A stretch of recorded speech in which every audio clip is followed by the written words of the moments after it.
Assalamualaikum warahmatullahi wabarakatuh. Alhamdulillah. Selalu saja lisan kita memuji Sang Pencipta Allah atas segala nikmat yang dilimpahkan kepada kita. Dan juga selanjutnya kita panjatkan salawat dan taslim kepada utusan Allah Nabi besar Muhammad sallallahu alaihi wa ala alihi wa sahbihi wasallam sebagaimana Allah telah memerintahkan kita untuk mengucapkannya. Semoga saja teman-teman sekalian seluruh amal saleh yang pernah kita kerjakan diterima oleh Allah SWT dengan pahala yang sempurna, serta juga seluruh dosa-dosa yang pernah kita lakukan dimaafkan dan diganti dengan kemahamuran Allah menjadi pahala dengan izinnya. Dan juga semoga sisa umur kita semuanya berisikan amal-amal saleh dan kita meninggal di atas Islam dan iman. Allahumma amin. Tema kita pada siang ini teman-teman sekalian tentang masalah saudaraku inilah rahasia rezekimu. Dan ini tema yang cukup panjang ya, kalau ingin dibahas mungkin berhari-hari pun tidak akan selesai kalau kita membahas masalah rezeki. Tapi coba kami simpulkan di poin-poin penting, ini pun juga poin-poin yang sangat padat, tentang apa itu rezeki dan kiat-kiat apa agar bisa seseorang di antara kita selalu mendapatkan rezeki dari Sang Pencipta Allah Subhanahu wa Ta'ala.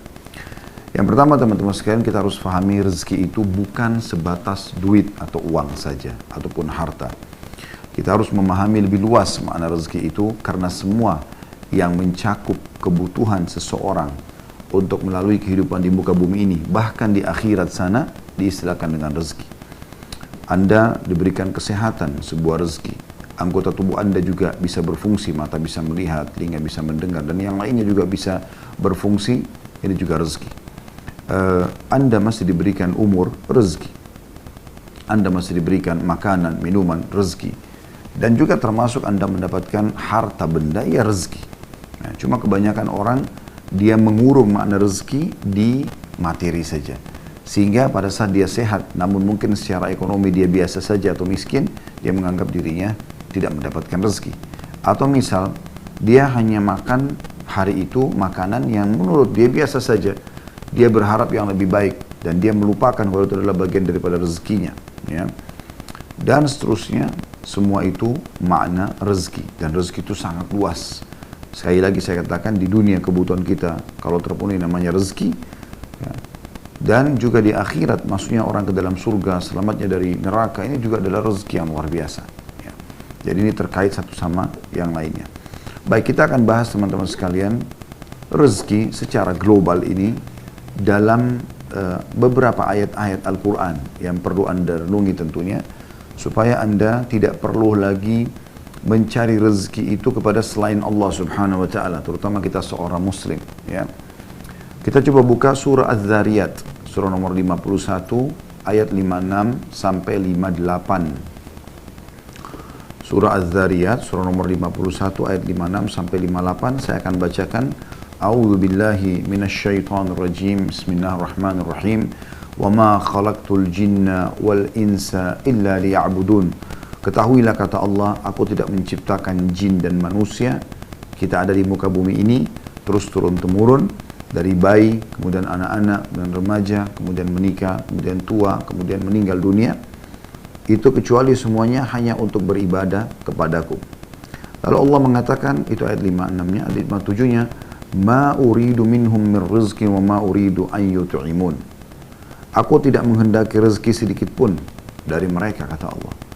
Dan aku tidak menghendaki supaya mereka memberiku makan. Nah, jadi Allah Subhanahu wa Ta'ala sini menyebutkan kalau mereka pun ibadah, sholat, puasa, dan mengerjakan semua ketaatan, Allah tidak butuh balasan apa-apa dari semua itu. Allah tidak butuh rezeki, artinya makna rezeki tadi yang sangat luas itu, ya, bukan hanya sekedar harta. Lalu Allah menjelaskan di ayat 58, dan ini inti daripada penyampaian masalah rezeki.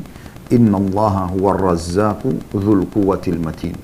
Sesungguhnya Allah dialah zat yang maha pemberi rezeki, yang mempunyai kekuatan lagi sangat kokoh. Artinya tidak akan pernah habis stoknya. Allah tidak akan pernah memutus hambanya kalau mereka meminta. Bahkan ada yang tidak diminta pun diberikan. Seperti kasus sekarang, kita menarik nafas, bernafas ini kita tidak minta kepada Allah SWT. Allah sudah kasih. Anda bisa melihat layar Anda sekarang, mata kita menangkap cahaya sehingga kita bisa melihat, ini juga sebuah rezeki. Anda bisa mendengarkan sekarang suara saya, sebuah rezeki. Ya, telinga Anda masih berfungsi. Mungkin tangan Anda masih memegang handphone dan coba membuka juga ayat-ayat Al-Quran yang kami sebutkan tadi di aplikasi Al-Quran juga sebuah rezeki. Berfungsinya jari-jari kita semuanya. Ya. Hati kita tersentuh, pikiran kita mulai mencerna dan akhirnya berpikir, ini juga rezeki yang luar biasa. Ya. Dan Allah tidak akan pernah berhenti memberikan rezeki hamba-hambanya. Anda tahu ayat kursi. Ya. A'udzu billahi minasyaitonir rajim. Allahu la ilaha illa huwal hayyu al-qayyum. Ya, hayyul qayyum. Ini Al-Baqarah surah nomor 2 ayat 255. Ayat kursi yang masyhur Anda dianjurkan baca setelah pas salat, Anda dianjurkan baca di zikir pagi petang, membaca pada saat merasa tidak tenang hati, pada saat mau tidur kita membaca ayat kursi. Artinya Allah yang tidak ada Tuhan yang berhak disembah kecuali Dia, yang maha hidup dan terus-menerus mengurus makhluknya, memenuhi kebutuhan-kebutuhannya. Bukan cuma kita manusia, jin, bukan cuma jin juga, hewan-hewan, tumbuh-tumbuhan.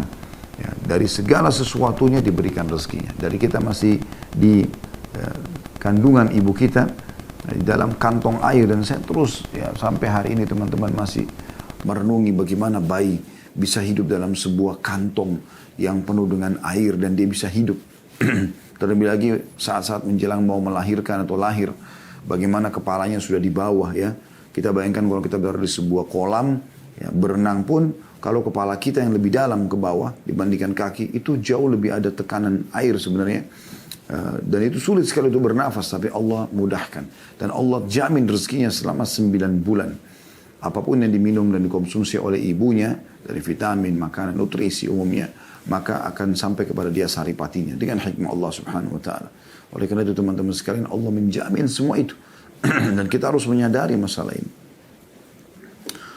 Dan dalam masalah ini teman-teman sekalian ada sebuah ceramah yang pernah saya dengarkan ya dari salah satu dosen di Ummul Qura.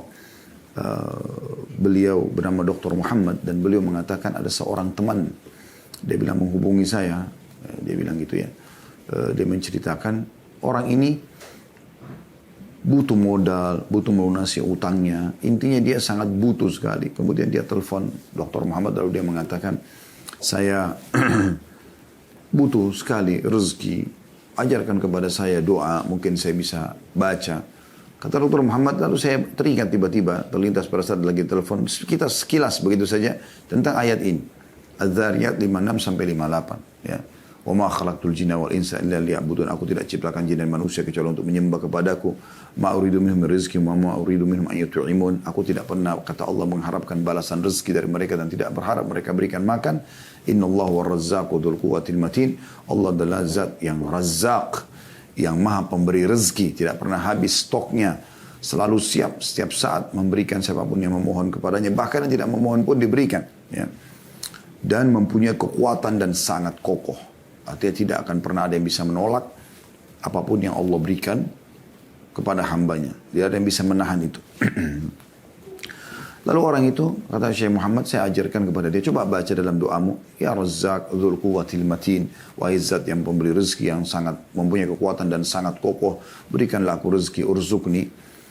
Kata orang itu, baiklah, kemudian dia amalkan. Kalau tidak salah ya, saya sudah cukup lama dengan ceramah itu, kalau tidak salah dia mengatakan, sebulan setelah itu atau beberapa waktu setelah itu, saya ditelepon kembali orang tersebut, dia mengatakan, Jazakallahu khairan, razaqani ar-razzaq dzul quwwatil matin bimilyon rial.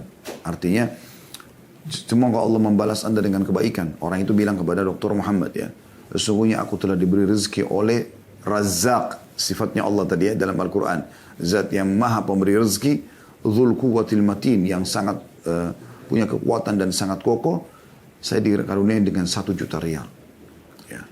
Ini salah satu yang berhubungan dengan ayat ini saja. Tentu ayat ini tidak, walaupun tidak dihubungkan dengan kisah Dr. Muhammad tadi, siapapun ya bisa mengamalkan dengan diikuti dengan keyakinan. Kemudian teman-teman sekalian, kita lihat dalam ayat-ayat Al-Quran agar kita menyadari tentang masalah rezeki ini. Anda bisa buka juga di dalam surah Ar-Rum, ya, surah nomor 30 dalam Al-Quran ayat 40. Ya.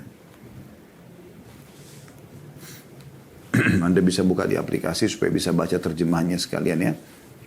Dan kita banyak membaca ayat Al-Quran di sini.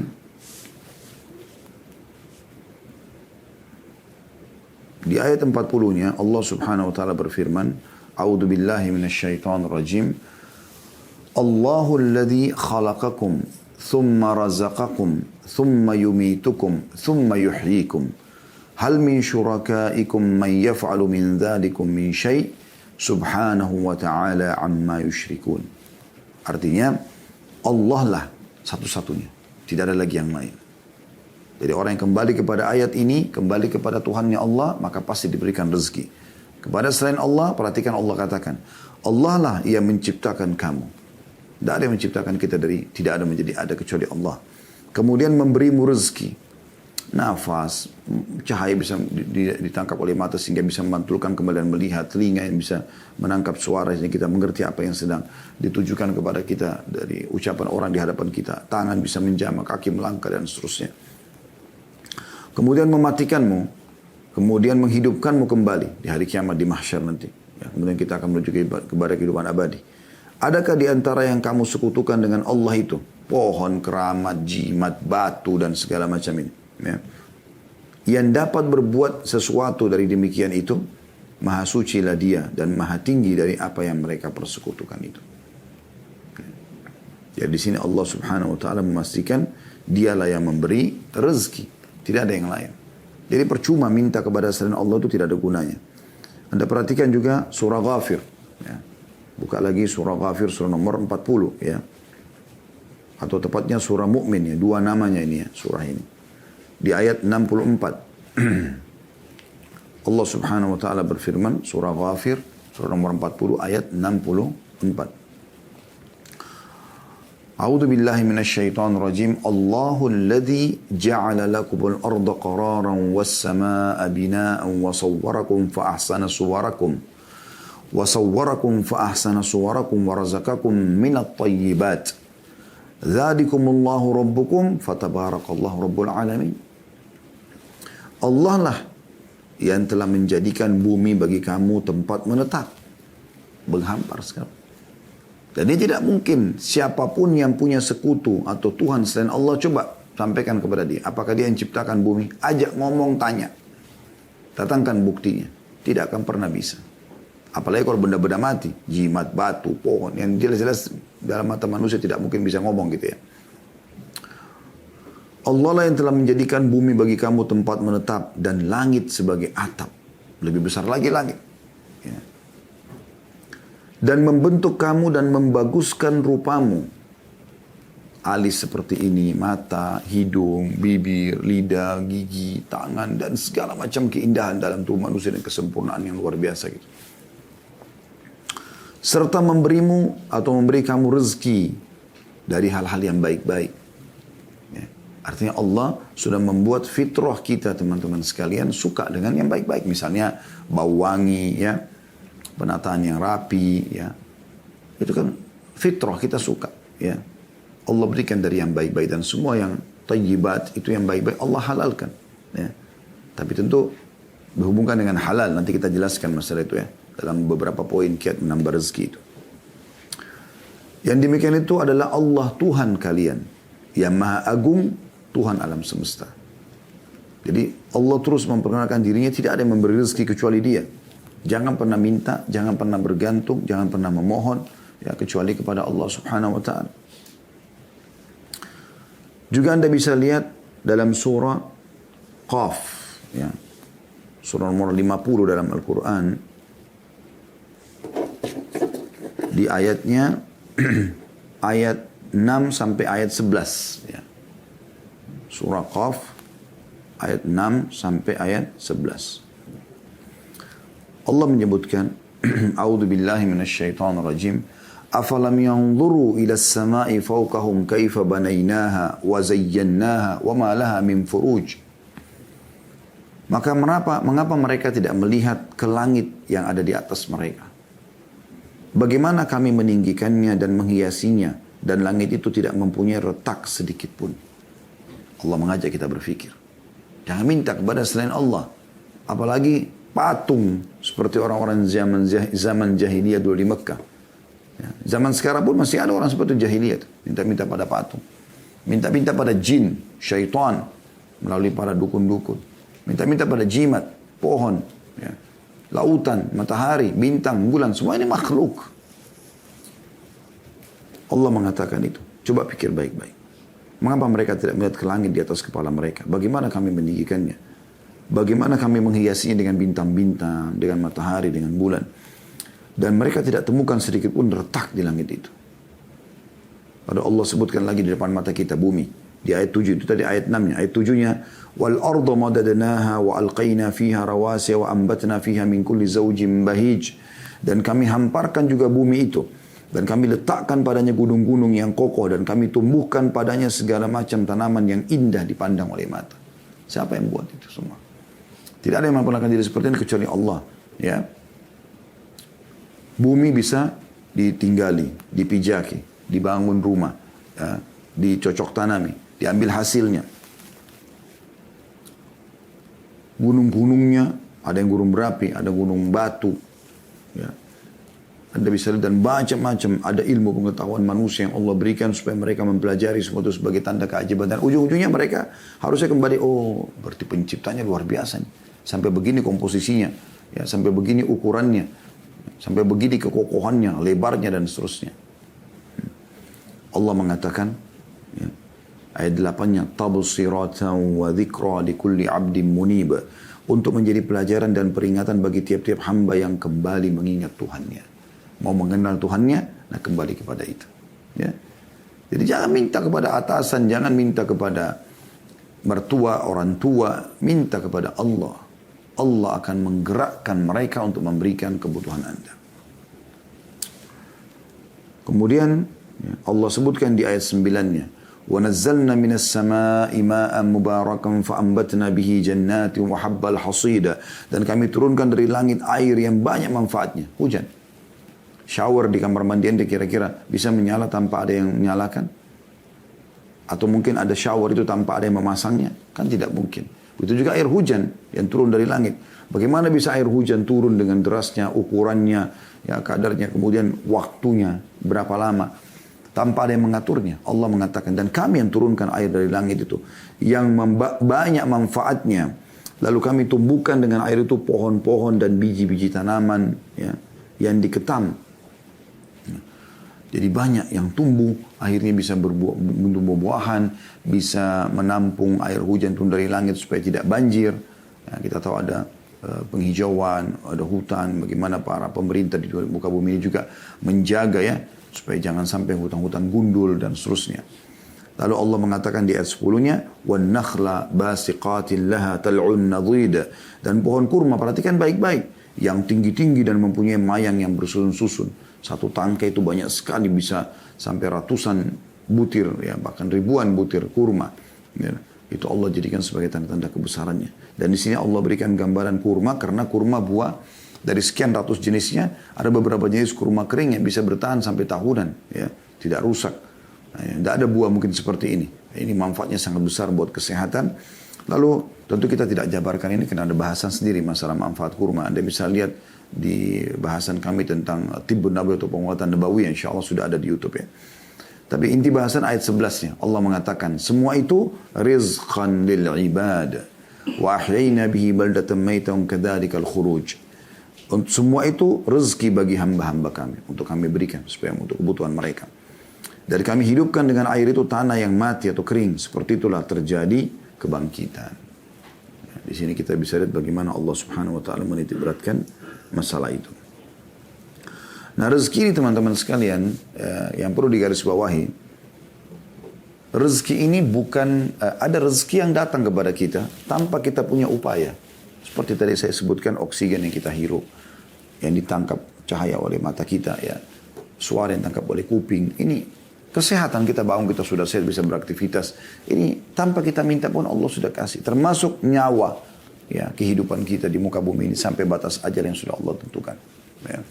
Jadi ada beberapa rezeki memang yang sampai kepada kita. Kita minta atau tidak minta ada dikasih oleh Allah Subhanahu wa taala.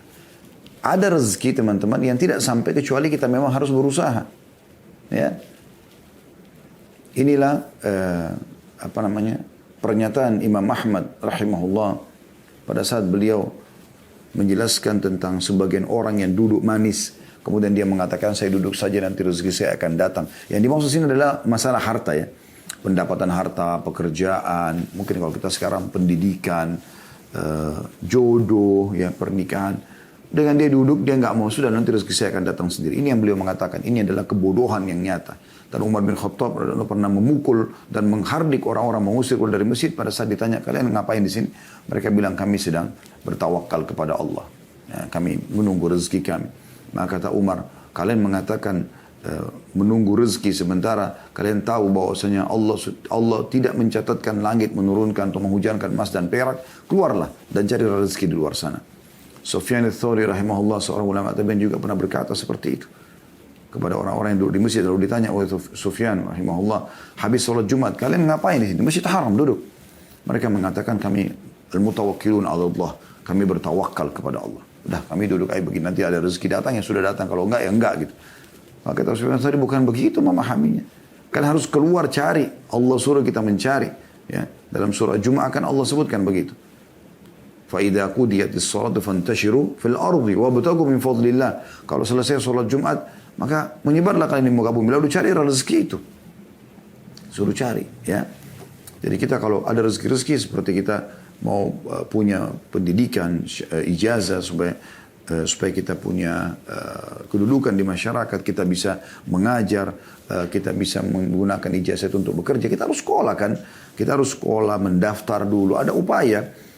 Kemudian kita ikut kuliah atau kita ikut sekolah, kemudian kita lulus dengan nilai yang bagus dan seterusnya berhubungan dengan masalah itu. Begitu juga Anda mau bekerja, tidak bisa Anda duduk di rumah lalu nanti pekerjaan datang sendiri. Tidak, Anda harus keluar. Begitu juga dengan jodoh, Anda menikah dulu saya, nanti jodoh saya datang sendiri. Nggak bisa, Anda harus ikhtiar. Ya. Mencari, menanyakan, lalu kemudian Anda selebihnya Anda serahkan kepada Allah Subhanahu wa taala, ya. Jadi rezeki itu kalau saya gambarkan ibarat, ini coba mudah memahami saja ya. Ibarat pohon, ada buahnya yang berjatuhan, ada buahnya yang bergelantungan. Kalau buah yang berjatuhan ini Anda tinggal pungut, selesai Anda dapatkan. Sekian tadi oksigen Anda tinggal hirup.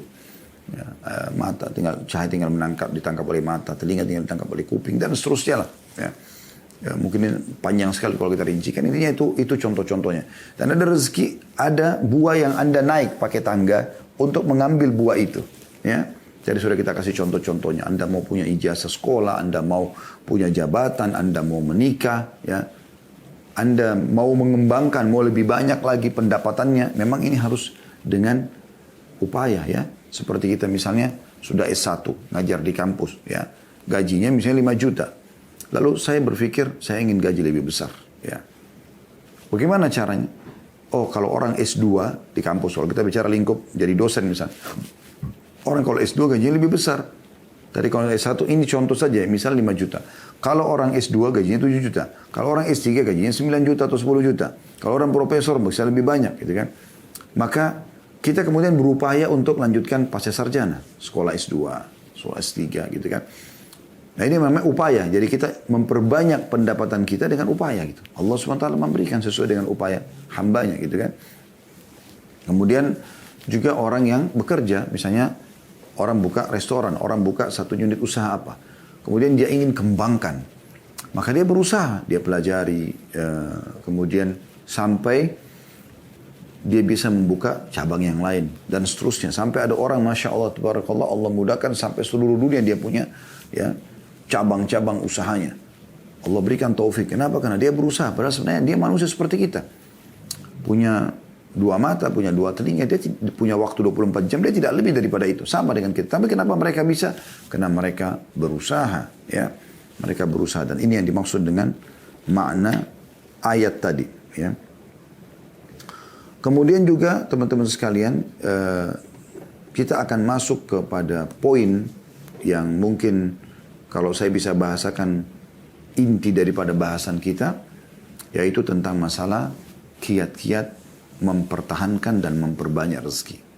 Insya Allah saya akan sebutkan tidak kurang dari 19 poin, tapi kita coba ringkaskan, ya, karena ini setiap poin pun cukup panjang bahasannya. Tapi saya akan coba memberikan, mudah-mudahan teman-teman sudah bisa menyiapkan pena dan kertas yang untuk menulis, kalaupun menulis ya, insya Allah itu akan banyak manfaatnya. Kiat yang paling pertama, teman-teman sekalian, yang harus kita fahami adalah syukur. Syukur, ya. Mensyukuri nikmat yang Allah berikan. Tidak akan pernah bertambah sebuah nikmat tanpa syukur. Ya. Dan ingat, tolok ukur melihat nikmat itu adalah dengan pandangan agama. Jangan pernah mengikuti hawa nafsu Anda. Ini penting sekali, ya. Karena banyak orang, karena dia mengikuti hawa nafsunya, maka dia melihat makanan misalnya depan matanya belum mencapai target yang dia inginkan, maka dia tidak syukuri. Padahal sebenarnya itu sebuah nikmat, ya. Kita renungi dulu dalil-dalilnya, baru kita akan coba berikan beberapa contoh berhubungan dengan masalah ini.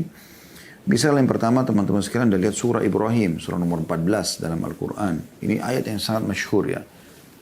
Ayat 7-nya, surah Ibrahim, surah nomor 14 ayat 7. A'udzu billahi minasyaitonir rajim. Wa idh ta'adzana rabbukum la in syakartum la azidannakum wa la in kafartum inna azabi lasyadid. Ingatlah, maksudnya pelajarilah, ya. Katakanlah Tuhanmu memaklumkan atau menyampaikan, mengikrarkan, dan juga Allah menetapkan sebagai sebuah peraturan. Sesungguhnya jika kamu bersyukur pasti, ya, aku akan tambah, dan jika kamu mengingkari dalam kurung nikmatku, maka sungguhnya siksaku amat pedih. Anda bisa lihat di sini bagaimana Allah Subhanahu wa taala menekankan masalah itu, syukur. Dan kalimat syukur itu alhamdulillah, sederhana sekali. Tidak mengambil energi, tidak mengambil banyak waktu. Dan perlu Anda aplikasikan syukur itu dalam realita, ya. Seperti misalnya, selain lisan kita bersyukur, hati kita meyakini, kita juga realitakan itu. Maksudnya, misalnya kita diberikan makanan, kita juga berbagi pada orang, ya. Kita coba berbagi, itu sebagai tambah penyempurnaan terhadap syukur tersebut. Makin Anda berbagi dengan orang lain, maka makin terbuka pintu-pintu rezeki itu. Itu bentuk aplikasi syukur, ya. Karena banyak orang selalu cuma mau menerima, cuma mau ditraktir, ya. Cuma mau diberi, tapi tidak pernah mau memberi. Nah, ini berbeda, tidak memahami makna syukur yang sebenarnya. Juga Anda bisa lihat Allah SWT sebutkan dalam surah Al-Ankabut, surah nomor 29 ayat 17, ya. Surah nomor 29 ayat 17. Silakan Anda buka. Allah berfirman, A'udzubillahi minasyaitonirrajim. Innama ta'buduna min dunillahi awthanan wa takhluquna ifka. Innal ladzina ta'buduna min dunillahi la yamlikuna lakum rizqan fabtagu 'indallahi rizqa wa'budu washkuru la ilaihi turja'un.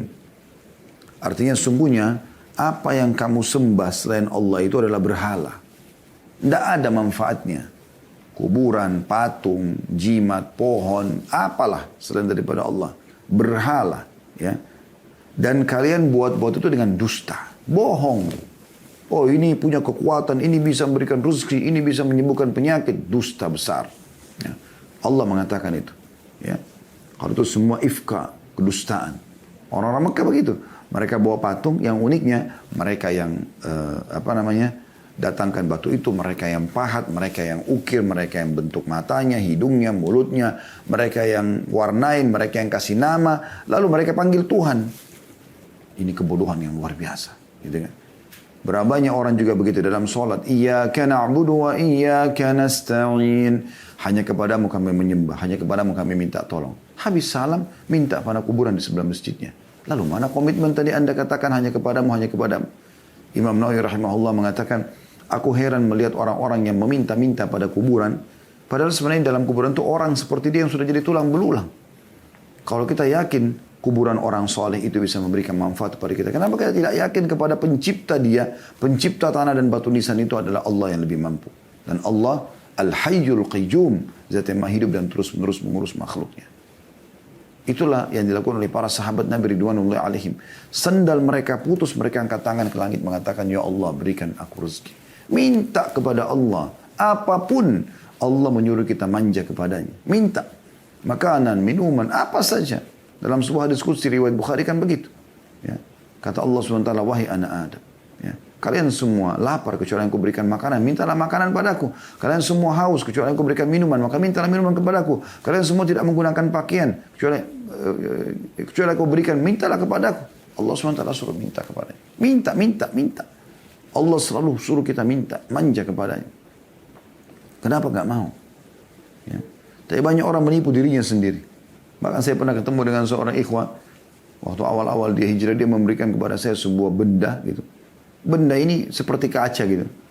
Tiba-tiba dicelupin di air, lalu kemudian dia bilang, Ustaz coba minum airnya. Saya minum. Terus kemudian ditekan tangan saya dari belakang katanya. Saya coba praktekin. Ya. Habis itu dia bilang, lebih ringan kan Ustaz? Saya bilang, ya akhi, ini kebohongan. Pastikan antum ini membeli barang ini dari orang-orang yang tidak benar. Dari dukun dan seterusnya. Mereka menjual ini. Dia bilang, ya Ustaz, saya beli ini 5 juta. Ya, ini kebohongan. Dibohongi, menipu orang. Allah tidak pernah seperti itu. Allah menyuruh kita memohon kepadanya. Allah menyuruh kita berbagi sama orang lain, lalu Allah berikan kepada kita, iya. Itu iya. Tapi pergi ke dukun-dukun ini semua ifka, kedustaan, kebohongan ini. Dan Allah mengatakan, saya ulangi, sungguhnya apa yang kamu sembah selain Allah itu adalah berhala. Dan kamu berbuat dusta dengan itu. Sesungguhnya yang kamu sembah selain Allah itu tidak mampu memberikan rezeki kepadamu. Tidak akan pernah mampu memberikan rezeki kepadamu. Maka mintalah rezeki itu dari sisi Allah saja. Dan sembahlah dia, tunduk dan patuh kepadanya. Dan bersyukurlah kepadanya. Ya, ini saksi bahasan kita.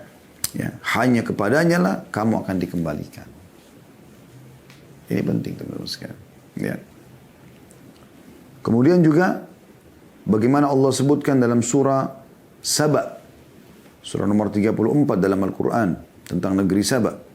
Ya. Itu di ayat 15-nya. Di ayat 15. Allah subhanahu wa ta'ala berfirman.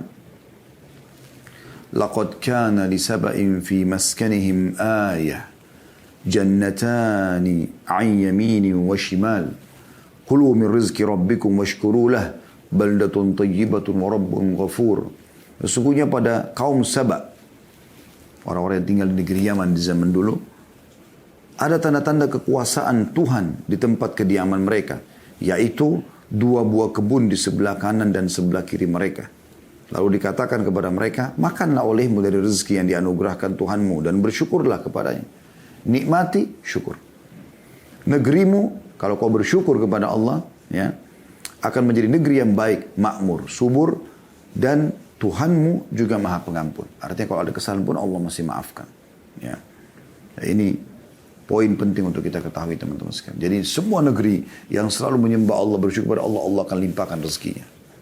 Semua negeri yang kufur, maksiat kepada Allah, Allah akan datangkan cobaan-cobaan yang akan menahan rezeki-rezeki mereka. Ya. Ini penting untuk digarisbawahi teman-teman sekalian. Bahkan subhanallah kadang-kadang ada hal-hal yang kita anggap bukan rezeki, sebenarnya rezeki dari Allah subhanahu wa ta'ala. Ini sering saya kasih contoh tapi saya ingatkan kembali ya. Seperti misalnya lapar, haus, capek, ya. Banyak orang menganggap ini siksaan. Karena kalau ditanya, apa kalau mau lapar? Dia bilang tidak mau. Apa kau mau haus? Dia bilang tidak. Capek enak nggak? Enggak enak. Ya. Padahal sebenarnya lapar itu teman-teman adalah rezeki dari Allah agar kita bisa merasakan nikmatnya makanan. Ya. Coba kalau Anda kenyang, Anda tidak tahu harus mau makan, Anda tidak tahu nikmatnya makanan itu. Anda cuma tahu, ya sudah, makan saja. Ya. Apa yang mau makan, mau manis, asam, pedas, oke kita pilih. Tapi kalau orang lapar teman-teman, dia tahu bagaimana nikmatnya makanan itu. Ya.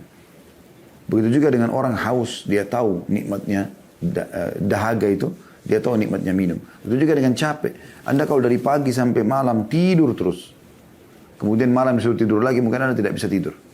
Tapi kalau dari pagi sampai malam Anda bekerja, Anda capek sekali. Dan malam Anda istirahat walaupun cuma 2-3 jam, nikmatnya luar biasa. Harusnya mulai sekarang, kalau kita lapar, haus, capek, jangan lagi mengatakan, aduh lapar, aduh haus, aduh capek. Alhamdulillah lapar. Alhamdulillah haus. Alhamdulillah capek. Karena semua itu jembatan untuk merasakan nikmatnya. Atau merasakan besarnya nikmat Allah subhanahu wa ta'ala. Ya. Ini termasuk ya yang perlu diperhatikan. Yaitu masalah kita bersyukur kepada Allah subhanahu wa ta'ala. Ya. Selanjutnya teman-teman sekalian, yang kedua yang harus kita perhatikan, ya, kiat untuk mempertahankan dan menambah rezeki yaitu bersedekah.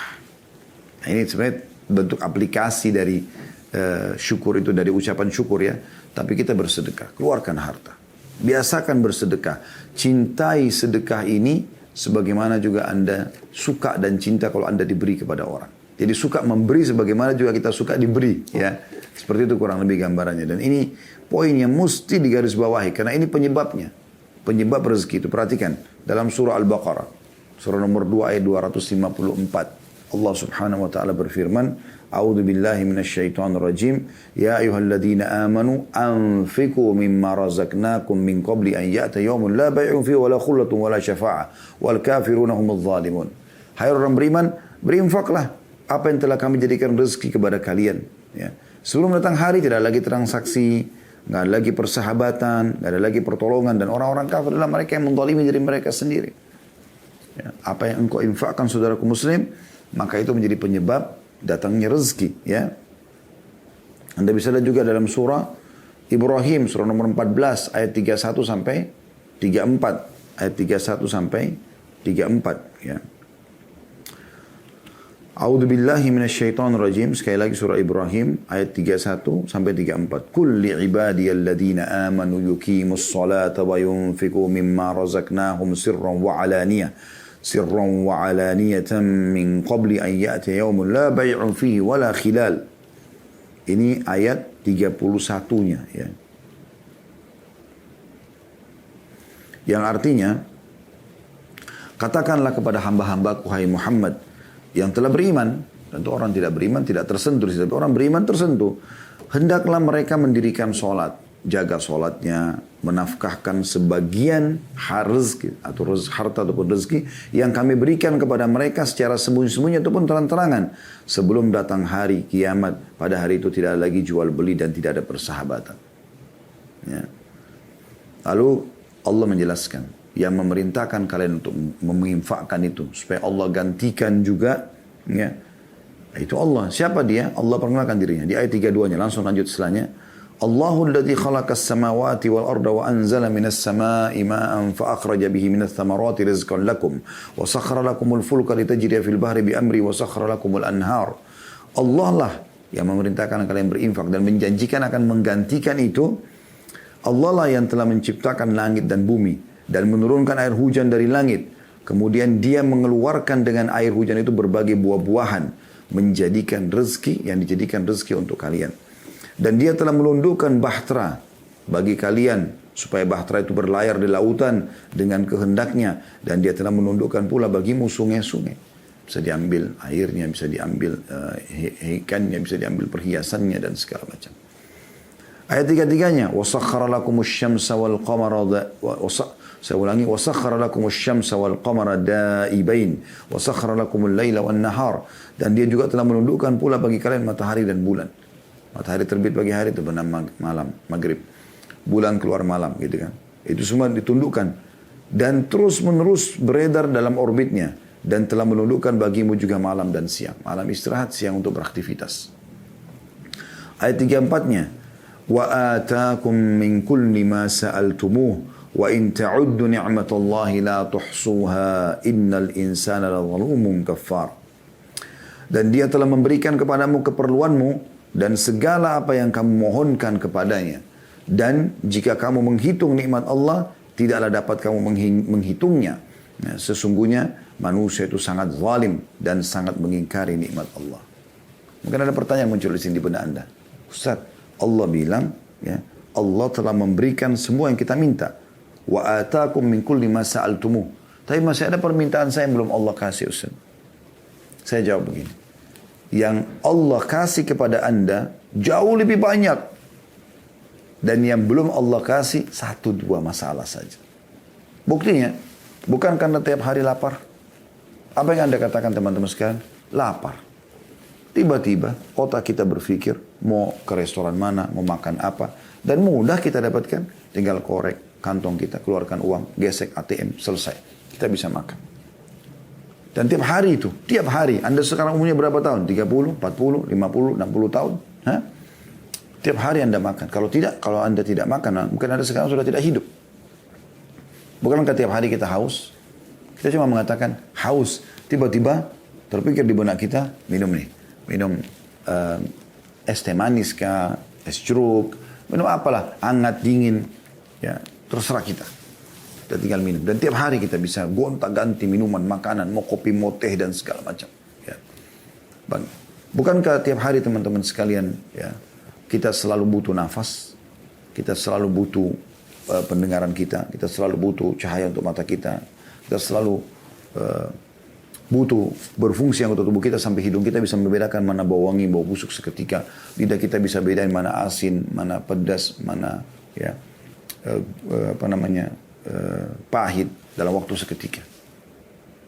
Nah, semua masih bisa berfungsi dan ini luar biasa ini bagaimana Allah Subhanahu wa taala memberikan semuanya. Yang belum diberikan mungkin Anda minta menikah sama seseorang, Allah belum kabulkan. Anda minta disembuhkan penyakit, ada penyakit Allah belum kabulkan. Di situ ya, di poin itu. Mungkin Anda mau bekerja, minta pekerjaan belum Allah berikan. Tapi ini hanya belum diberikan saja. Ya, Allah melihat kesungguhan kita dan kata Nabi SAW, kalau seseorang itu, ya, Allah melihat keindahan dia dalam berdoa, maka Allah menerlambatkan jawabannya agar dia tetap dalam doanya. Seperti itu. Itu luar biasa itu. Atau supaya tetap dia dapat dalam doanya. Atau memang Allah belum berikan karena memang masih ada penghambat-penghambatnya. Seperti dosa yang dia lakukan misalnya. Ya. Jadi sangka baik dengan Allah Subhanahu wa ta'ala. Kemudian kata Nabi SAW dalam hadis yang masyhur, ya, hadis sahih, ya bani Adam anfik alik. Wahai anak Adam berinfaklah, maka aku akan berinfak kepadamu.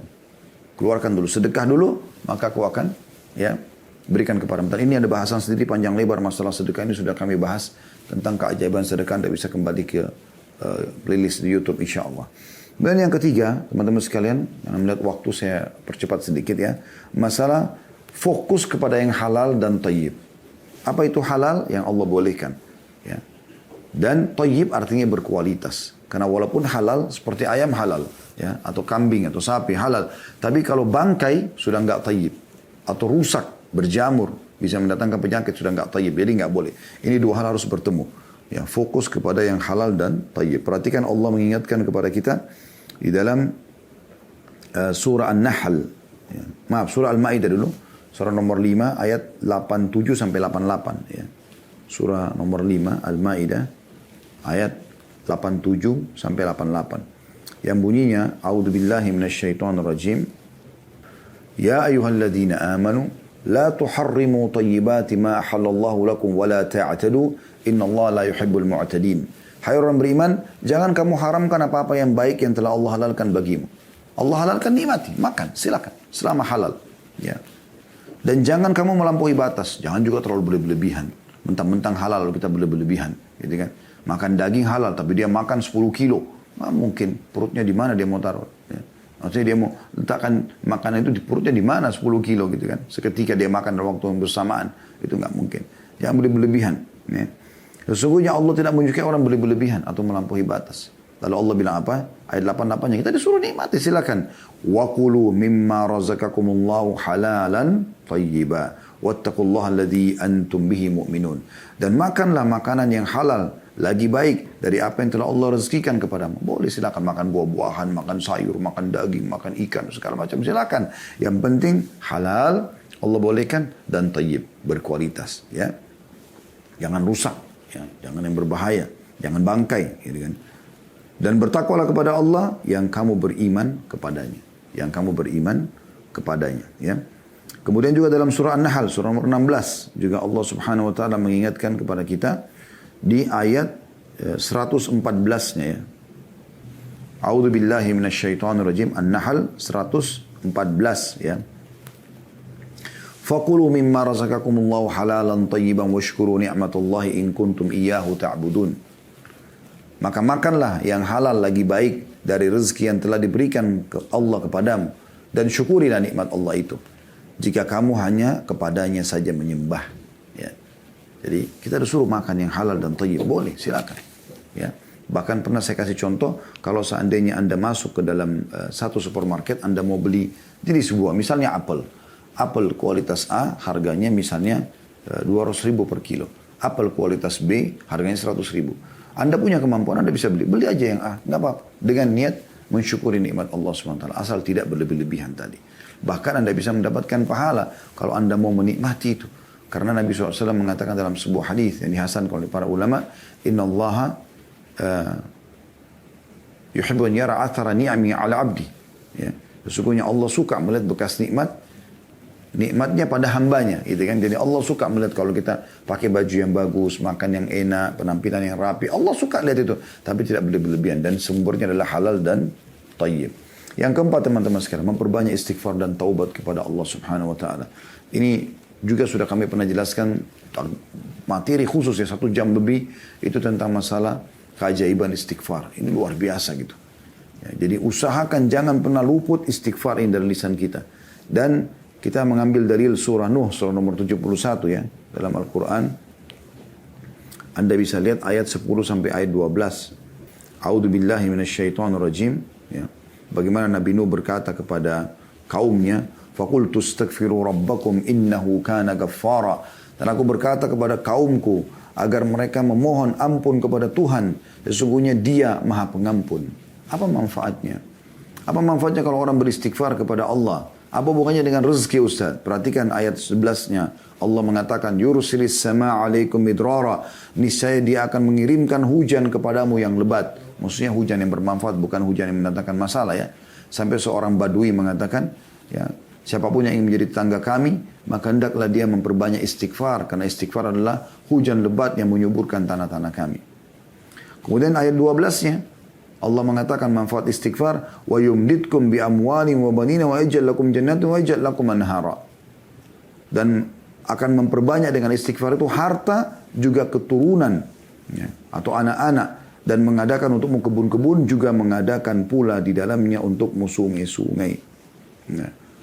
Lalu Allah ingatkan, kalau kita tambahkan ayatnya, saya tambahkan 13 ya. Dan beberapa ayat setelahnya ini perhatikan baik-baik. Allah mengatakan, "Malakum la tarjuna lillahi waqara." Mengapa kamu tidak percayakan kebesaran Allah? Apa yang menghalangimu untuk minta hanya kepada Allah? Wa qad khalaqakum atwara, sementara Dia telah menciptakanmu dengan beberapa fase, tingkatan. Dari sperma ketemu sama sel telur, gumpalan darah, gumpalan daging, dan seterusnya sampai jadi manusia. Ya. Lalu Allah mengatakan di ayat 15-nya, "Alam tara kaifa khalaqallahu sab'a samawatin tibaqa." Tidakkah kalian lihat bagaimana Allah menciptakan 7 lapis langit bertingkat-tingkat? Kenapa masih ragu?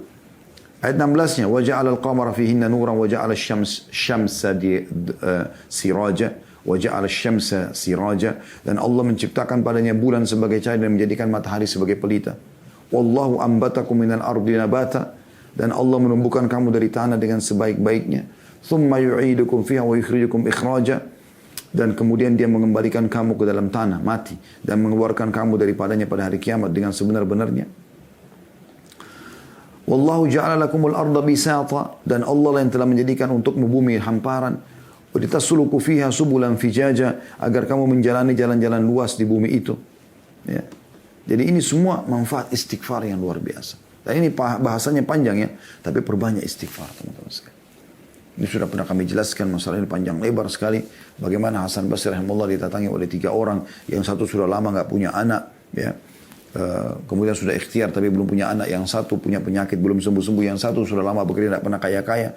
3-tiganya datang lalu minta petunjuk. Hasan Basri hanya mengatakan perbanyak istighfar. Perbanyak ya. Bukan cuma istighfar, perbanyak. Ya, perbanyak istighfar itu. Maka Hasan Basri, orang-orang itu pulang lalu Hasan Basri ditanya rahimahullah, "Kenapa Anda cuma mengatakan perbanyak istighfar? Mungkin yang satu tadi butuh tabib atau obat, yang satu mungkin butuh modal, ya. Karena yang satu, 2 orang kan punya penyakit, satu tidak punya keturunan, yang satu sudah lama kena penyakit di perut tapi tidak sembuh gitu. Ini butuh tabib, butuh obat. Yang satu mungkin yang tadi mau menjadi orang kaya butuh modal atau butuh dipandu kepada satu program ya kerja gitu kan." Maka dia mengatakan, "Bukankah Allah berfirman?" Lalu dia membacakan surah Nuh ayat 10 sampai 12 tadi. Ya, dan Nuh berkata kepada kaum, "Istighfarlah kalian kepada Tuhan kalian, maka Dia akan menurunkan hujan yang lebat dari langit dan memperbanyak untuk kalian harta dan juga keturunan." Gitu kan. Sebagaimana sudah dijelaskan tadi. Kemudian yang kelima teman-teman, bertakwa kepada Allah SWT. Artinya patuh kepada Allah dalam setiap keadaan. Dan ini Anda bisa lihat dalam surah At-Talaq ya. Surah nomor 65 dalam Al-Quran. Ini banyak sekali manfaat orang bertakwa. Dan ini sudah kami jelaskan panjang lebar di di masalah bekal dunia akhirat. Anda bisa kembali kepada playlist YouTube kami. Anda bisa klik, cari judulnya bekal dunia akhirat. Kami bahas panjang lebar tentang masalah takwa di situ, definisinya dan semua dalil-dalil berhubungan dengan masalah. Tapi Anda bisa lihat bagaimana masalah takwa ini Allah jelaskan dalam surah At-Talaq ya. Di ayat 2-nya surah nomor 65, a'udzubillahi minasyaitonir ayat yang masyhur ya. "Wa may yattaqillaha yaj'al lahu makhraja." Siapa yang bertakwa kepada Allah, Allah akan berikan kepadanya makhraja, jalan keluar dari semua permasalahannya. Ya. Kemudian ayat 3-nya wa yarzuqu min haitsu la yahtasib, dan akan diberikan rezeki dari tempat tidak disangka-sangka. Ya. Jadi ini jelas Allah memberikan rezeki. Ini saksi bahasan kita di sini. Ya. Jadi orang yang bertakwa kepada Allah, dan takwa itu artinya patuh. Itu ringkasnya. Bagaimana apa yang Allah perintahkan Anda kerjakan wajib ataupun sunnah, apa yang Allah larang Anda jauhi haram ataupun makruh. Ya. Yang halal Anda nikmati, yang haram Anda tinggalkan.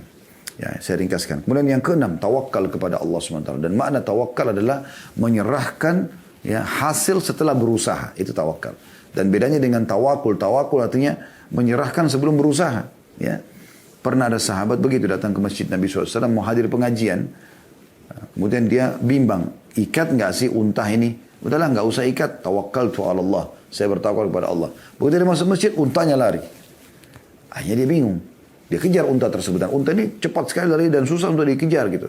Intinya dia tidak dapat untanya. Dia pulang ke masjid, pengajian sudah selesai.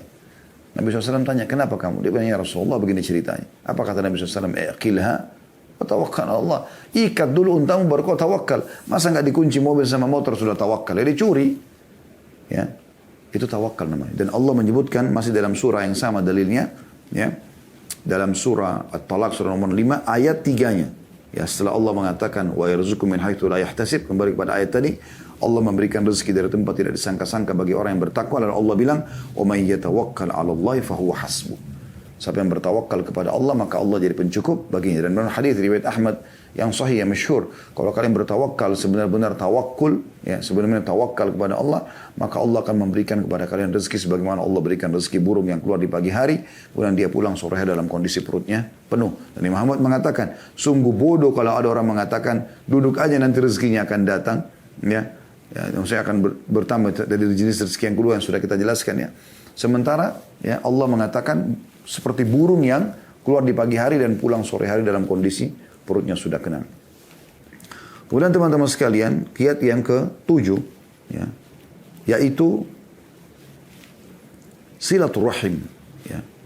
Jadi jangan lupa hak-hak kerabat teman-teman sekalian, hak-hak kerabat ya. Dan cukup banyak dalil berhubungan dengan masalah ini ya.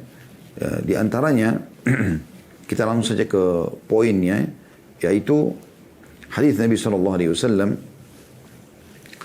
Hadis ini riwayat Bukhari dan Muslim ya. Man sarrahu an yubsata lahu fi rizqihi wa yunsa'u lahu fi athari falyassir rahimah. Barang siapa yang ingin dilapangkan rezekinya dan dipanjangkan umurnya, hendaklah dia menyambung silaturahim. Dilapangkan rezekinya. Ya, rahim ini orang-orang yang punya hubungan kekerabatan dengan kita. Makanya pada ada sahabat dalam hadis Bukhari juga membawa sebuah kantong dirham. Dia mengatakan, ya Rasulullah, ini ada kantong dirham, saya ingin sedekah. Ada 2 orang target saya. Yang satu punya hubungan kerabat, yang satu tidak punya hubungan kerabat. Yang mana saya dahulukan? Kata Nabi SAW, kalau kau berikan kepada orang yang punya hubungan kerabat, dengan kau akan mendapatkan 2 pahala sekaligus. 2 pahala sekaligus. Yaitu pahala sedekah dan pahala silaturahimnya. Ya. Kemudian juga di dalam hadis yang lain, ya, hadis ini diriwayatkan oleh Bukhari dalam Adab Mufrad. Man ittaqa rabbahu wa wasala rahimahu nusi'a fi ajalihi wa thara malahu wa ahabbahu ahluhu.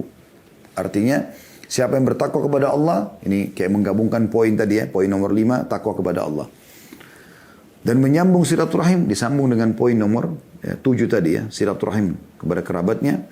Niscaya umurnya akan diperpanjang dan hartanya akan diperbanyak, serta keluarganya akan mencintainya. Jadi ini jelas sekali bagaimana Allah Subhanahu wa taala melampangkan rezeki dengan silaturahim. Jangan teman-teman, begitu Allah berikan Anda rezeki, justru Anda melupakan kerabat. Ada kerabat-kerabat yang miskin, apalagi di sini puncak daripada silaturahim adalah masalah orang tua, kedua orang tua. Ini penting. Ini panjang teman-teman, tapi saya ringkaskan. Kemudian yang ke-8, haji dan umroh. Haji dan umroh ya. Ini amal, usahakan sering dikerjakan, walaupun sekarang masih tertutup, baru akan dibuka insya Allah, dan semoga Allah kembalikan pulih seperti biasa. Karena Masya Allah jemaah umrah dan jemaah haji kita ini cukup banyak dan semangat, itu sangat bagus. Renungi hadis-hadis Nabi SAW ini ya. Di antaranya kata Nabi SAW ya, tabi'u bainal haji wal umrah fa innahuma yanfiyani al-faqra wal dhunuba kama yanfi al-kiru khabath al-hadid wal dhahabi wal fidda wa laysa lil hajjati al-mabrur jazaa thawabun ila al-jannah. Artinya selalulah ya, ikut sertakan antara haji dan umrah. Setelah haji, umrah lagi, umrah, haji lagi. Begitu terus, usahakan semampunya. Karena keduanya akan menghilangkan kemiskinan, berarti akan jadi kaya. Dan dosa-dosa, bersih dosa-dosanya. Sebagaimana pembakaran menghilangkan karat pada besi, emas, dan perak. Sementara tidak ada balasan haji yang mabrur kecuali surga. Ya. Di dalam hadis yang lain, hadis riwayat Ibnu Majah, dan Syekh Albani menghasankan hadis ini, kata Nabi SAW, Al-Ghazi fisabilillah, wal haji, wal mu'tamir, wafdullahi da'ahum fa'ajabu wa sa'alu fa'atahum. Sesungguhnya kata Nabi SAW, orang yang berperang di jalan Allah, juga orang yang haji serta umrah adalah tamu-tamu Allah. Ya. Allah memanggil mereka, maka mereka pun memenuhi panggilannya. Oleh karena itu, jika mereka meminta, pasti Allah akan berikan kepada mereka. Allah berikan kepada mereka. Jadi mereka minta apapun diberikan. Oleh karena itu salah satu kunci ya terpenuhi hajat-hajat kita teman-teman sekalian, yaitu bagaimana kita melakukan haji dan umrah. Baik teman-teman sekalian. Selanjutnya kita pindah poin nomor 9. Hijrah. Hijrah. Ya. Hijrah puncaknya adalah hijrah dari negara kafir yang kita tidak bisa ibadah ke negara Islam. Juga masuk dalam makna hijrah sebagian ulama mengatakan, dan ini sudah kita jelaskan di bedah buku kita, hijrah dari kemaksiatan kepada ketaatan. Walaupun alhamdulillah sudah selesai kemarin bukunya kita bedah ya. Tapi yang jelas buku itu berisikan banyak bab-bab tentang masalah hijrah. Nah ini sebagian ulama mengatakan hijrah juga pindah dari keadaan kemaksiatan, ya keterpurukan keimanan kepada ketaatan kepada Allah SWT. Jadi hijrah. Dan masuk dalam umumnya firman Allah SWT dalam surah An-Nisa. Anda bisa buka surah nomor 4 ayat 100. A'udzu billahi minasyaitonir rajim. Wa may yuhajir fi sabilillah yajid fil ardi muragaman katsiran wa sa'a. Barang siapa yang berhijrah di jalan Allah, maka dia akan menemukan muragaman ya. Yaitu peluang-peluang ya, rezeki-rezeki. Katsira, banyak, wasa'a, dan kelapangan. Ya. Allah SWT berikan kelapangan. Banyak pendapat ulama berhubungan dengan masalah ini. Tapi yang jelas, ayat-ayat ini sudah berbicara dengan dirinya sendiri. Kalau dia akan menjadi penyebab rezeki. Ya. Kemudian yang ke-10 teman-teman. Doa. Doa. Sering berdoa kepada Allah SWT. Doa ini adalah sumber rezeki. Ya. Minta kepada Allah SWT. Sebelum keluar rumah, berdoa. Ya. Zikir pagi petang, baca doa ya. Antara azan iqamah sepertiga malam berdoa. Berdoa kepada Allah SWT. Doa banyak sekali manfaatnya. Kalau kita ingin bahas ini panjang, dan saya sudah ada judul teman-teman, kita sudah bedah di YouTube judulnya, di playlist Anda bisa lihat dahsyatnya doa. Di situ luar biasa bagaimana doa punya pengaruh yang sangat luar biasa. Usahakan Anda selalu manja, bergantung, dan doa itu ringkasnya curhat dengan Allah. Kenapa tidak mau? Kenapa tidak mau? Hadis yang dihasankan oleh Tirmidzi, kata Nabi SAW, man lam yadu Allah yaghdab alaih. Sampai tidak minta pada Allah, Allah malah murka padanya. Karena dia seakan-akan sombong. Harusnya dia minta kepada Allah SWT. Dan di antara doa yang masyhur yang kita selalu dianjurkan baca di pagi hari, ya, Allah marzuqni ilman nafi'a. Ya Allah berikanlah aku rezeki, berikanlah aku ilmu yang bermanfaat. Wa rizqan wasi', dan rezeki yang luas. Wa amalan mutaqabbal, dan amal yang diterima. Jadi kita berdoa kepada Allah SWT. Ingat, doa dimulai sebelum aktivitas. Makanya kita berdoa sebelum makan, sebelum tidur, sebelum keluar rumah, sebelum biologis ya. Jadi berdoa dulu. Sebelum ke dokter kita berdoa dulu supaya Allah jadikan dokter itu penyebab kita sembuh. Jadi doa ini sangat penting ya. Berdoa kepada Allah SWT. Biasakan berdoa. Jadikan doa itu sebagai satu rutinitas yang kita lakukan sehingga kita bergantung kepada Tuhan kita. Kemudian yang ke-11 teman-teman, nikah. Dan nikah ini termasuk pintu rezeki ya, pintu rezeki. Anda bisa lihat firman Allah SWT dalam surah An-Nur, surah nomor 24 ayat 32. Ya. Allah SWT berfirman, A'udzubillahi minasyaitonirrajim, wa ankihul ayama minkum was-salihina min ibadikum wa imaikum iyakunu fuqara yughnihimullah min fadli wallahu wasi'un alim. Jelas sekali ayatnya. Dan nikahkanlah orang-orang yang sendirian di antara kamu. Jangan biarkan ada bujang, duda, gadis, janda. Menikah. Mudahkan pernikahan itu. Dan orang-orang yang layak menikah dari hamba-hamba sahayamu, dari laki-laki dan perempuan. Jika mereka miskin, maka dengan pernikahan itu Allah akan memampukan mereka. Dengan karunia-Nya. Dan Allah maha luas pemberiannya, lagi maha mengetahui. Dan sabda Nabi SAW jelas sekali, gitu kan. Dalam Ibnu Mas'ud, Abdullah bin Mas'ud, bukan hadis ya, tapi perkataan sahabat mauquf, kata Abdullah bin Mas'ud radhiyallahu anhu, iltamisul ghina fin nikah. Carilah kekayaan pada pernikahan. Itu kata beliau, jelasnya, gitu kan. Dan ini diriwayatkan oleh Ibnu Jarir dan juga ya, dinukil oleh Ibnu Katsir dalam tafsir beliau. Ya. Begitu juga hadis Nabi SAW yang masyhur, ya, yaitu kata Nabi SAW, thalathatun kulluhum haqqun 'ala Allah azza wa jal aunuhu. Ada 3 golongan yang pasti Allah akan memenuhi kebutuhan mereka. Al-mujahidu fi sabilillah, orang yang jihad di jalan Allah, wan nakihu alladhi yuridul afaf, dan orang yang menikah karena takut ya, terjerumus dalam dosa, maksudnya dia menyelamatkan dirinya. Wal mukatibul ladzi yuridul ada, dan orang budak yang mau bebaskan diri sehingga dia tebus dirinya pada majikannya. Tapi di sini saksi bahasan kita adalah seseorang yang menikah. Ya. Kemudian teman-teman sekalian yang ke-12, menuntut ilmu, belajar. Ya. Ini juga termasuk pintu rezeki tersendiri. Ya. Cukup banyak dalil berhubungan dengan masalah ini teman-teman sekalian. Tapi ada riwayat yang menarik, yaitu riwayat Anas bin Malik radhiyallahu anhu. Beliau mengatakan, kana akhawani ala ahdi Nabi sallallahu alaihi wasallam. Ada 2 orang dulu bersaudara di zaman Nabi sallallahu alaihi wasallam. Fa kana ahaduhuma ya'ti Nabi sallallahu alaihi wasallam wal akharu yahtarifu fashkan. Ada 2 orang yang datang kepada Nabi sallallahu alaihi wasallam, yang satu ya, menuntut ilmu dan yang lainnya giat bekerja dan dia membiayai saudaranya gitu. Al-muhtarifu akhahu Fasyaka al-muhtarifu akhahu ila Nabi SAW. Maka orang yang bekerja keras ini, sehingga membiayai saudaranya yang menuntut ilmu ini, datang dan mengeluh kepada Nabi SAW. Faqala, lalu berkata, la'alla. Lalu dia mengeluh. Lalu kata Nabi SAW. Faqala lahu Nabi SAW, la'allaka turzaku bihi. Ketahuilah, sesungguhnya kau diberikan rezeki justru karena saudara menuntut ilmu itu. Ya. Jadi dari hadis ini, ulama mengatakan, orang yang membiayai orang lain saya tuntut ilmu bisa dapat rezeki, apalagi orang yang menuntut ilmu itu sendiri. Ya. Dan dengan kita menuntut ilmu teman-teman, kita jadi tahu ya, tentang mana halal, mana haram. Ya. Bagaimana Umar bin Khattab radhiyallahu anhu dalam statement yang masyhur mengatakan, sesungguhnya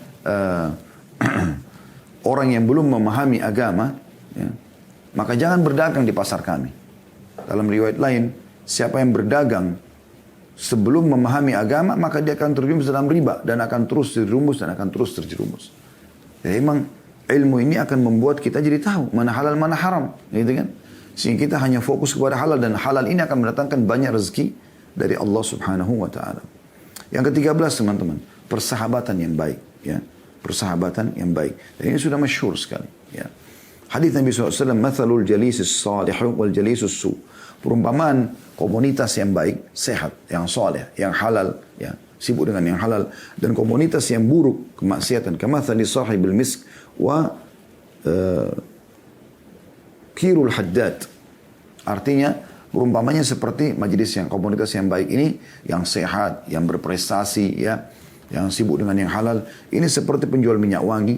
Dan komunitas yang pengangguran, yang malas, ya, ini seperti peniup api, ya, atau pembakar, ya, pandai besi yang suka membakar, memanaskan besi, ya. Kata Nabi SAW, kalau orang yang memberikan, saya langsung terjemahkan saja, kalau orang yang memberikan, orang yang minyak wangi ini, maka bisa saja kau membeli darinya, atau kau akan mendapatkan bau yang wangi darinya. Jadi salah satunya, kau akan membeli darinya, atau kau akan minimal mendapatkan bau wangi. Dan perumpamaan pandai besi bisa membakar baju badanmu atau bajumu, atau paling tidak kau akan mendapatkan bau yang busuk dari dia. Jadi kalau teman-teman berteman sama orang yang berprestasi, itu akan besar sekali pengaruhnya. Orang yang cerdas dan juara di sekolah, di kampus, Anda akan mirip sama dia. Orang yang berprestasi dalam bisnisnya, punya perusahaan, Anda juga akan seperti dengan dia. Orang yang hafal Quran, orang yang macam-macam, ya, kebaikan-kebaikan, Anda akan mirip dengan dia. Tapi kalau Anda bergaul dengan pengangguran, pemalas, Anda akan sama juga dengan dia. Perhatikan sabda Nabi SAW, "Al-maru ala dini khalili, falyanzur ahadukum ila man yukhalil." Seseorang akan sesuai dengan kebiasaan teman karibnya. Ya kan gitu.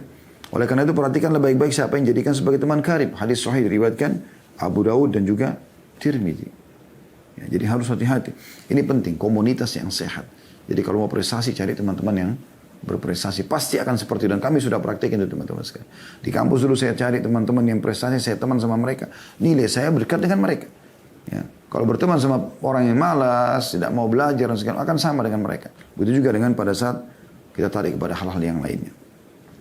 Kemudian selanjutnya yang 14, keterampilan, punya keterampilan. Dan juga teman-teman sekalian, inovatif. Dan ini penting ya. Ini penting sekali. Jadi dalam sebuah hadis yang dihasankan oleh para ulama, kata Nabi SAW, Inna Allah yuhibbu min amalin, Inna Allah yuhibbu min abdin idha amila amalan an yutqinahu. Atau kama qala Nabi SAW. Artinya, sesungguhnya Allah sangat suka dari seorang hamba, kalau dia mengerjakan satu perbuatan, maka dia menguasainya. Ini penting. Ya. Dan ini teman-teman sekalian, harus kita kuasai keterampilan. Dan kata Umar bin Khattab, kuasailah keterampilan. Karena biasanya seseorang di antara kalian membutuhkannya satu waktu. Gitu kan? Dan Umar bin Khattab pernah melihat ada orang tampan, bersih. Kata dia, aku melihat seseorang tampan dan bersih. Pada saat aku tanya, apa pekerjaan yang dikatakan pengangguran, maka jatuh di mataku. Ya. Sudah pernah kita jelaskan juga di tema, kalau Anda mau dengarkan, bisa lihat di playlist YouTube. Katakan dia untuk sukses. Ya.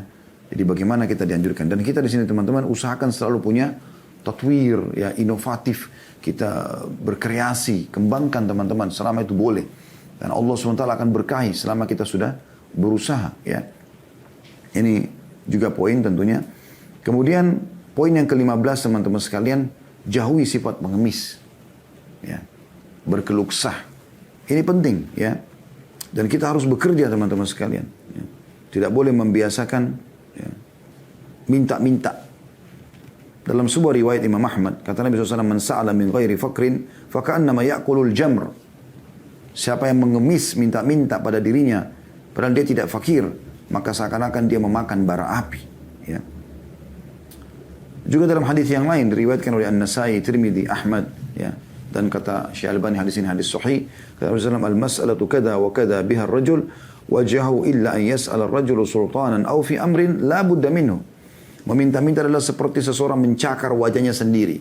Kecuali jika ia meminta-minta pada penguasa yang memang dia butuh untuk itu, darurat. Atau perkara yang benar-benar ia sangat membutuhkannya. Jadi tidak bisa sama sekali memohon-mohon, ya, mengemis-ngemis. Ya.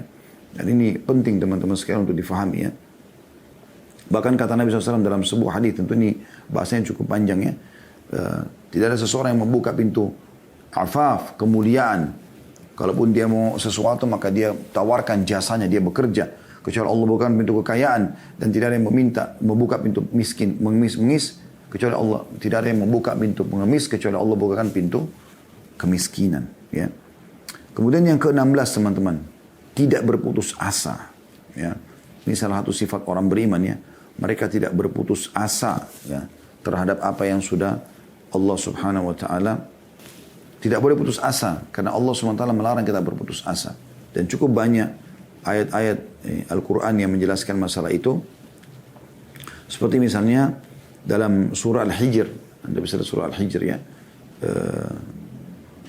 Itu di ayat 56, 55 sampai 56. Ya. A'udzu billahi minasyaitonir rajim. Qalu basyarnaka bil haqqi fala takun minal qanitin. Qala man yaqnutu min rahmati rabbi illa dhallun. Mereka mengatakan, kami menyampaikan kabar gembira kepadamu dengan benar, maka janganlah engkau termasuk orang yang berputus asa. Ibrahim lalu berkata, tidak ada yang berputus asa dari rahmat Tuhannya kecuali orang-orang yang sesat. Kata Ibnu Abbas radhiyallahu anhuma, Rasulullah SAW bersabda, syirik kepada Allah, pesimis terhadap karunia Allah, dan putus asa dari rahmat Allah, bagian daripada dosa besar. Waktu ditanya Nabi SAW tentang dosa besar apa, maka kata Nabi SAW, syirik kepada Allah, menyekutukan Allah. Berputus asa dari pesimis terhadap ya, karunia Allah dan berputus asa dari rahmat Allah adalah bagian daripada ya, dosa besar. Jadi kita tidak boleh. Dan Anda bayangkan bagaimana Allah menyebutkan dalam surah Az-Zumar, ini ayat yang luar biasa. Surah nomor 39 ayat 53 ya. A'udzu billahi minasyaitonir rajim. Qul ya ibadiyalladzina asrafu ala anfusihim la taqnatu min rahmatillahi innallaha yaghfiru dzunuba jami'a innahu huwal ghafurur rahim. Katakan hai Muhammad kepada hamba-hambaku yang telah melampaui batas Udah terlalu banyak dosanya, banyak pelanggarannya. Jangan putus asa dari rahmat Allah. Allah bisa membersihkan semua kesalahan itu. Dan sungguhnya Allah itu zat yang maha pengampun lagi maha penyayang. Ya. Jadi memang Allah subhanahu wa ta'ala memberikan peluang agar kita tidak putus asa. Jadi jangan gagal di satu upaya lalu kita putus asa, tidak. Kita orang Islam adalah umat yang bergerak, umat yang tidak putus asa. Kalau kita gagal di satu usaha, kita akan berusaha yang lain. Kita gagal melamar di wanita ini, kita akan pindah ke wanita yang lain. Kita ikhtiar terus sampai Allah SWT berikan kepada kita yang terbaik. Kemudian yang ke-17, ya, menjauhi semua yang haram, dosa-dosa. Usahakan jauhi semaksimal mungkin, ya. Terutama masalah pendapatan-pendapatan, ya, pergaulan, maksimalkan, jauhi. Karena dosa-dosa ini bisa jadi penghambat rezeki. Perhatikan hadits Ibnu Majah, kata Nabi SAW, wa inna ar-rajula la yuhramu rizqa bidzambi yusibu. Sesungguhnya seseorang biasanya terharamkan dari rezeki justru karena dosa yang dia lakukan. Ini umumnya, ini bahasan panjang dan ada bahasan kami dulu tentang bahayanya harta haram, ya. Ini sudah pernah kita bahas, insya Allah Anda bisa kembali ke tema itu. Tapi yang jelas tidak boleh ada yang haram, Anda hindari. Jangan usahakan, jangan justru seperti sebagian orang begitu jadi kaya raya justru berzina sana sini, justru mabuk-mabukan, justru narkotika. Ini ngawur ini. Harusnya harta itu digunakan untuk bersyukur kepada Allah Subhanahu wa taala dan menjauhi yang haram. Kemudian yang ke-18, menjauhi sifat malas, ya. Menjauhi sifat malas. Ini juga termasuk Nabi SAW berlindung, ya. Wa'udzubika minal kasal. Ya Allah, jauhkan kami dari sifat malas. Tidak boleh malas, teman-teman sekalian. Harus selalu rajin. Kapan ada sifat malas, baca a'udzubillahi minasyaitonirrajim. Ya. Harus kita terus semangat. Ya. Dan ini berhubungan dengan bahasa-bahasa sebelumnya, ya. Tapi cukup tadi sabda Nabi SAW bahwasanya beliau berlindung, wa'udzubika minal kasal, dan jauhkan kami dari sifat malas. Dan yang terakhir, teman-teman sekalian, jauhi sifat pelit. Ya, walaupun ini ada hubungannya dengan tadi, ya, korelasinya dengan masalah bersedekah di poin-poin yang sebelumnya, ya. Tadi di poin yang kedua, ya. Tapi tetap aja kita khususkan. Karena ada orang, dia kaya raya. Dan dia anggap dirinya sudah bersedekah. Padahal sebenarnya dia pelit. Saya pribadi melihat ini, ya, subhanallah. Harusnya makin banyak rezeki Allah berikan, harta yang melimpah pada Anda misalnya. Maka harusnya makin banyak Anda bersedekah. Harusnya, gitu kan. Tapi banyak orang tidak seperti itu, teman-teman sekalian. Saya temukan ada orang dulu kaya raya. Saya naik satu mobil, Masya Allah, mobilnya sangat mewah, teman-teman sekalian. Mewahnya luar biasa gitu. Luar biasa gitu. Kemudian saya lihat di sampingnya ada uang yang dia taruh, 1.000 baru. Uang 1.000 baru. Tapi ini dia bersedekah sebenarnya. Cuman dia pikir dia sudah sedekah. Lalu dia bilang sama saya, ini orang-orang miskin kesian nih. Pinggir-pinggir jalan dikasih 1.000 rupiah sama dia. Oke, dianggap dirinya sudah bersedekah. Kalau saya melihat nilai harta yang dimiliki orang tersebut dengan sedekah 1.000 rupiah kayaknya belum berimbang gitu, ya. Nah, ini saya tidak katakan dia bakhil, tapi poinnya masih kurang pas. Ya, orang kalau mau dapatkan ikan paus harus pakai kapal tanker, teman-teman sekalian. Kita lihat Talha bin Ubaidillah radhiyallahu anhu tidak bisa tidur malam hari karena hartanya melimpah datang. Lalu istrinya bilang, kenapa? Ada apa? Apakah ada kesalahan yang saya lakukan? Kata dia, tidak, kau sebaik-baik istri, dia bilang. Lalu kata Talha, saya terganggu dengan harta saya ini. Kata istrinya, kenapa kau pikirkan? Sedekahkan aja. Lalu disedekahkan. Semuanya 400.000 dirham, miliaran pada saat itu dikeluarkan sekaligus. Begitu mereka luar biasa. Dan saya melihat subhanallah teman-teman kita yang Allah berikan rezeki ini. Kalau mereka membuka dirinya di pintu sedekah ini. Menjauhkan sifatnya dari sifat bakhil. Dia betul-betul lepaskan diri dari itu. Dia berbagi aja terus. Tidak pernah menolak siapapun yang minta. Maka kembali kepada firman Allah SWT. A'udzubillahi minasyaitonirrajim. Wa may yuqa syuhha nafsihi fa ulaika humul muflihun. Dan siapa yang berhasil terlepas daripada sifat bakhilnya, ya, dibersihkan dari dirinya, dia bersihkan dari dirinya, maka mereka adalah orang-orang yang beruntung. Jadi keuntungan sebenarnya ada di situ, teman-teman sekalian. Allahu a'lam.